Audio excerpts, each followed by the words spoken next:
Merci Président. Madame la Ministre, les riverains de la rue de Condé à Glun, où est sise l'entreprise Recoterie, je risque d'être redondant, mais on ne s'était pas concerté, Madame Galland et moi, entreprise de concassage des déchets inertes de construction, ont récemment fait état à la presse d'une nuisance générée par les activités de l'entreprise. Bruit constant, poussière, vibrations empoisonnent leur quotidien, à un point tel qu'ils envisagent en dernier recours de bloquer même l'entrée de l'entreprise. Plus précisément, le collectif Vigilance Pollution Santé Glun pointe que la semaine du 11 janvier, un niveau sonore de 80 décibels a été enregistré alors que le permis octroyé à l'entreprise fixe la limite à 55 décibels. Pire, selon les riverains, l'entreprise enfreindrait régulièrement les conditions du permis, elle concasserait fréquemment à l'extérieur alors qu'elle n'y serait pas autorisée. Madame la Ministre, l'entreprise a-t-elle fait l'objet de contrôles de la police de l'environnement depuis 2017 et qu'en est-il ressorti ? La police de l'environnement elle-même a expliqué que l'entreprise avait déposé une déclaration indiquant qu'il y aurait une activité inhabituelle pour quelques jours seulement. Les activités reprises dans la dite déclaration peuvent-elles déroger aux conditions du permis ? Pourriez-vous nous indiquer ce qu'il figure dans la déclaration concernée, notamment les dates auxquelles ces activités inhabituelles devaient se dérouler ? Relativement aux activités de concassage extérieur qui se dérouleraient fréquemment, l'entreprise y est-elle autorisée en vertu d'un permis octroyé par votre prédécesseur ? Que répondez-vous, Madame la Ministre, aux allégations des riverains manifestement éprouvés par la situation selon laquelle l'entreprise enfreindrait les conditions du permis ? Plus généralement, concernant les activités de concassage, existe-t-il des risques pour la santé des riverains ? Quels sont-ils ? Si oui, quels sont-ils ? Et comment peuvent-ils s'en prémunir ? Enfin, quelles mesures comptez-vous prendre pour répondre et tenter d'objectiver les nuisances dont il est fait état, afin de prendre, pour apaiser ce climat de tension, réinstaurer un certain niveau de quiétude et ne pas laisser ce qui est devenu un sentiment d'impunité persister ? Je vous remercie d'avance des réponses que vous pourrez m'apporter. Madame la Ministre, pour la réponse. Merci Monsieur le Président. Madame la députée, Monsieur le député, les nuisances dénoncées dernièrement par les riverains sont connues des services du département de la police et contrôle de Mons, qui est d'ailleurs intervenu pour cette problématique. Je vais y revenir tout de suite. L'entreprise Recoterie fait procéder au broyage de déchets issus de la démolition d'un ancien bâtiment situé sur le site que l'entreprise occupe.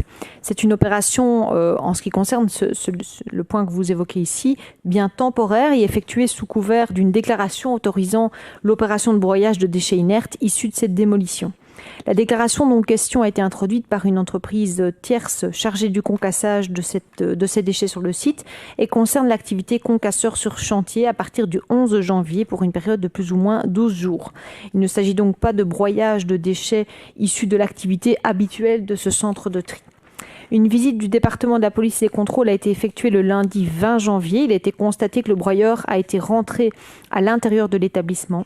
Il n'y a donc pas de dérogation au permis actuel de Recoterie, mais une déclaration pour chantier temporaire de démolition pour une entreprise autre que Recoterie. En ce qui concerne les nuisances sonores dénoncées régulièrement par les riverains, elles sont imputables aux opérations de concassage et ou de criblage ainsi qu'aux charrois externes. Le permis prévoit que les opérations de criblage et de concassage s'effectuent bien à l'intérieur des halls. Ces opérations sont effectuées de façon épisodique lors de campagnes spécifiques de contrôle. Des mesures de bruit effectuées en 2017 par le laboratoire Modiva lors d'une campagne de concassage n'ont pas montré de dépassement de valeurs limites.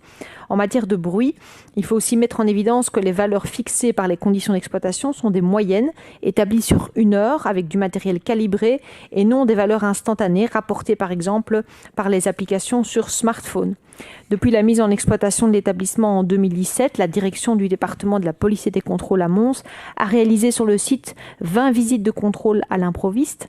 3 avertissements et 3 procès-verbaux ont été dressés à l'encontre de l'entreprise Recoterie pour non-respect des conditions d'exploitation, comme notamment la manipulation et le stockage des déchets à l'extérieur du hall, ce qui n'est pas autorisé. Le fonctionnaire sanctionnateur a prononcé dernièrement une sanction administrative à l'encontre de l'exploitant à la suite de ces procès-verbaux. En ce qui concerne les risques pour la santé, il faut savoir que les déchets que peut traiter l'entreprise ne sont pas classés parmi les déchets dangereux.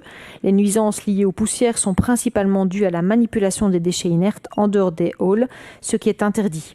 À la demande du département des policiers et des contrôles, l'ICEP a effectué 2 campagnes de mesure des poussières sédimentables sur un terrain proche des habitations. Ces campagnes se sont déroulées en 2017 et 2018 à la suite des plaintes relatives aux poussières générées par l'activité. Il ressort de ces 2 études que les retombées atmosphériques peuvent être qualifiées de faibles pendant ces 2 campagnes.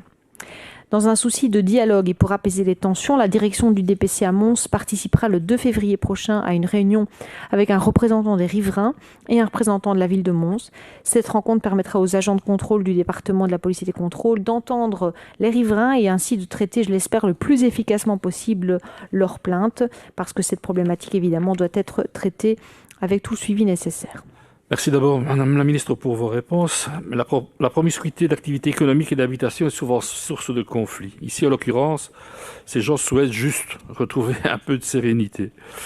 Compte tenu des restrictions que nous impose la situation sanitaire actuelle et qui nous amène à passer plus de temps chez nous, certains ne savent pas travailler et il est primordial que ces gens puissent le faire avec un certain niveau de quiétude. La ville de Mons et son bourgmestre, accompagné de son échevin de l'urbanisme, ont tenté d'instaurer un dialogue constructif entre les parties, mais en vain. Les nuisances persistent et j'espère que la réunion du 2 février qui est programmée pourra apaiser les esprits et retrouver la sérénité tant désirée. Je vous remercie, Madame la Ministre, pour le suivi que votre administration et vous-même voudrez bien apporter à ce dossier et je ne doute pas que nous reviendrons sur le sujet. Il en sera de même me concernant. Merci beaucoup.